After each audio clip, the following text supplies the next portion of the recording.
I recently had a birthday. Happy birthday, by the way. I turned 44 years old a couple months ago. Totally in cougar territory. Do we have any other cougars here? We know you're 30. Okay, yes. We got other cougars? Clap if you're a cougar. And you did. Come on, I like to, there we go. And I like to identify actually as more of a puma. As in, anytime I get asked out by somebody who was born after the Clinton administration, I pull my pants just a little bit. Yeah, true story. Sorry, that was a shit joke. Guys, I have a dirty confession to make. Oh God, I have this side hustle. It's a little embarrassing. And in fact, when people in my field became more visible online, we were dehumanized, marginalized, and honestly treated like second-class citizens. I'm a scientist. Yes, there it is, scientists in here. Okay. And, I know what you're all thinking. She definitely looks like a scientist. No, nobody ever says that. In fact, I get told by a lot of people, you don't look like a scientist. And by a lot of people, I mean, men. She said it! Men. Thank you. Yes. And it's in the context of flirting, trying to get to that first, second, and third date, if you know what I mean. And I find that kind of strange, considering telling somebody you don't look like a scientist is a very thinly veiled way of saying, sweetheart, you don't look so smart, right? Because women, we can't be smart, funny, or hot, or, any at the same time. And sometimes I dish it right back, like, well, you didn't look like somebody who was going to butter my biscuits tonight, and I guess we were right. But sometimes I like to play with them. Oh my God, why don't I look like a scientist? Can you give me some reasons? And I can think of two. Bob here and Bobita. Yeah, I named them as an awkward 12-year-old girl, and I'm going to make it even more awkward and let you know that my grandfather, father, and brother are all named Robert. So folks, these are family names. Yes, keep your eyes down here on the family members. No, but, sometimes the men are honest with me. Well, yeah, you don't look like a scientist because you're not an old white guy with a beard. And I have to point out, no, the beard's coming in nice. I always miss a few hairs. Again, it's age. It's the penis that's taking the sweetest. One of these days, it's just going to show on up. But they're right. For the longest time, it was, white, cis, hetero men doing the science because they had access to it and they had the funds. And that's a problem because that is when you get headlines like this. Get out of Bob, excuse me. Surgeon finally counts nerve fibers on human clitoris for the very first time ever. Folks, this was 7 months ago. 7 months ago, they finally found her, and they one by one counted over 10,000 nerve fibers. That's more than 2 times of the measly baloney pony, which only has 4,000 nerve endings. Okay? 10,281 to be exact. Not that I'm counting. And some of you still can't find her? Okay, if that's on a definition of it's you, not me problem, I don't know what it is. Yeah, so I think America needs to shelve our whole literacy rate thing because nobody's reading anymore, it's all TikToks. And it's time we put our money where our mouth should be and focus on our literacy rate. Who is with me?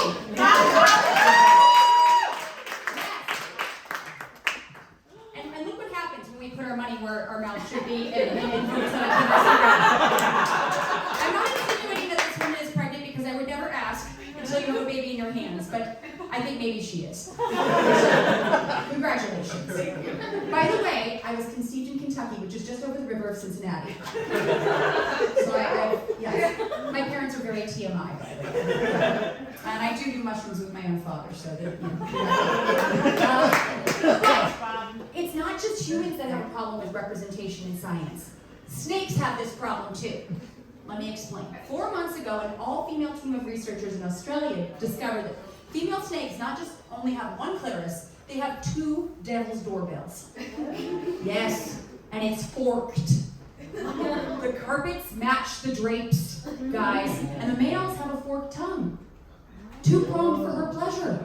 Yes. Yes, so if we need representation in the science, not just for the humans, but for the danger noodles. Do it for them and their clitorises.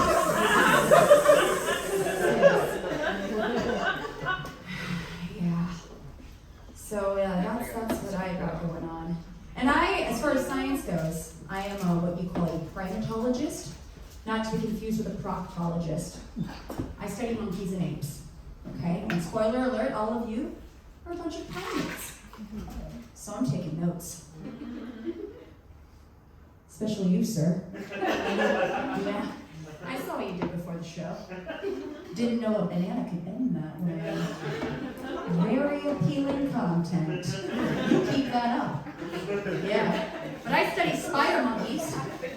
Any spider monkey fans? That's a spider monkey call? Yeah. Bring them up in here. Yeah, I actually, if you do it well enough, they'll call back, but they're terrible texters. Right? And mostly because they actually evolved to not have thumbs. True story, no thumbs on a spider monkey. But they're not called spider monkeys because they were bit by a radioactive spider, for once. It's because they look like a basketball had an orgy with a bunch of pool noodles. Just a bunch of arms and legs and tails flailing about. And it's not just appendages. Females have something that is called a hypertrophied clitoris, or a pseudopenis. Or if you're Phil Collins, it'd say pseudopenis. That's for you Genesis fans. Or genital fans. Or then, you know. But yes, it's basically this long, fleshy appendage that hangs from their undercarriage. And, you know, I remember the very first time I saw one, I turned to my advisor and I was like, that dude is hung. And my advisor just leaned in and go, no, Natalia, she belongs to the big clit family. I'd recognize her anywhere. And I realized then this was the right career path. But the dudes don't have to ask for directions. I mean, they have a high cliteracy rate. Yeah, I bet you didn't know this was sponsored by the Clitorati. But yeah, we don't know exactly why it's there. We think maybe it's, you know, so they can drag their pheromones across tree branches. If you have a male dog, you know what I'm talking about, because there isn't a square inch in your house that they have not dragged their phallic warrior sword across. And speaking of phallic warrior swords, male spider monkeys are unique because they lack a baculum. Does anyone know what a baculum is? Okay. Yes, say it louder. Penis bone. Penis bone. Yes. Yes. There are things in mammals and most non-human primates have a baculum or bacula, which is plural, not to be confused with Scott. Don't make that quantum leap. But basically, it is a penis bone in their junk. But spider monkeys don't have one, nor do human males. Although I can't speak for all of you. So if you have a penis bone, please go get that looked at. And don't ask me to look at it after the show. It's, well, I mean, for a certain amount of payment. I mean, we'll talk. But yeah, this is what makes them so awesome and unique, these wonderful spider monkeys. And what I like to do when I study non-human primates and humans is look at the similarities and differences between our behavior, including sexuality.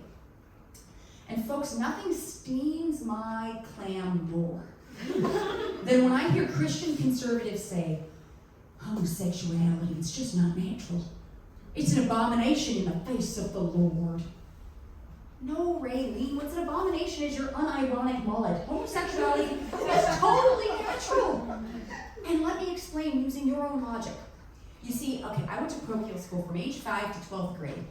Nothing I'm proud of, it's just the way it is. And one thing they really drive home is that God created every last one of us in his image, right? So if God created Lance Bass, Bert and Ernie, Wanda Sykes, the entire cast of Queer Eye, and Lindsey Graham, God is hella gay. Like Jazz Hands and Jodie Foster gay. Like if John Waters took Brokeback Mountain and threw it on ice, starring Johnny Weir, Ellen DeGeneres, and the Purple Teletubby, right? Just for shits and giggles, right? Yeah. It would still not be as gay as God. No. I mean, this Sky Daddy created rainbows and bottomless brunch. Yeah. Yes. And this is something that it makes me want to believe in God, almost. And if this is not enough to convince Raylene that homosexuality is totally natural, I would tell her that as a scientist, I know over 1,500 species of animal have been documented engaging in homosexual activity, and only one species engaging in homophobic activity. Yes. And ironically, that species is in the genus Homo. Okay, got it. No, but over 1,500 species. Seriously, and those are just the ones we know about, because I like to think the second I walk away from my monkeys, 2 pendulous disco balls fall from the canopy, and howler monkeys are bringing out trays of poppers and cocaine. Andy Warhol is in the corner with his iconic banana doing lines off the spider monkey's tuchus, and in Studio 50 Forest. Big promiscuous horde. You know, and our closest genetic relatives, bonobos, or pan-peniscus, should just be called pan-promiscuous, because that is how they deal with all tension. Tiffany steals your banana. You bone. Kevin forgets to pick up your dry cleaning. God, asshole. You butter his biscuits. Susan kills your entire family in horrific circumstances. You write her a strongly worded email. And then you fuck till Sunday. Oh yeah, it's not just males and females. Females will do a thing called Gigi rubbing, think primate scissoring. And males will do sword fights, or penis fencing is the scientific term. I hope you guys are taking notes. There's a hot place there, and it's going to be real embarrassing if you don't get that one. But I'm pretty sure Billy Joel was wrong. We did not start the fire. It was bonobos rubbing them tummy sticks together. Yeah, and I want to tell you about one of my favorite animals. The American buffalo. Putting the vine bison. These horny herbivores, up to 55% of matings during mating season, are between males. And before you try to explain the gay away and say, oh, no, Kevin's just asserting dominance on Steve. No, Kevin is inserting dominance in Steve repeatedly. And Steve's coming back for second, thirds, and fourths. Yeah, and it's the subordinate males mounting the dominant males, because you got to dress for the job you want, not the job you got. Yeah, scientists are trying to find out why so much of the gay lovemaking. Oh, when they like it, guys. They're just into it. And turns out females only want to do it once a year. Stephanie only wants to do it on my birthday. But with Steve, every day's my birthday. Yeah. Anybody here know about duck dicks? Anybody? Want to know about duck dicks? Oh, those are cat dicks. Sorry. You guys want me to do a whole repertoire of, yeah. You ever hear cats, when it sounds like they're screaming and wailing? They're making love. That is love making. No, but ducks similarly have a weird jump situation. They have a corkscrew-shaped, baloney pony.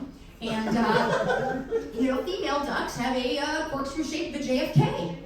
But I learned the hard way years ago when my friend had a duck named Diego. And he and his miss, aptly named Frida, had fallen out. So he took a walk on down to the hen house and took a shot at Tammy Lynn, a nice chicken. And in that moment, I wish I could have told Tammy Lynn, fly away, Tammy Lynn. It's going to get bad from here on out. Because Diego had his way with Tammy Lynn, and I found out that chickens do not have a corkscrew-shaped water closet. And Diego literally screwed Tammy Lynn to death.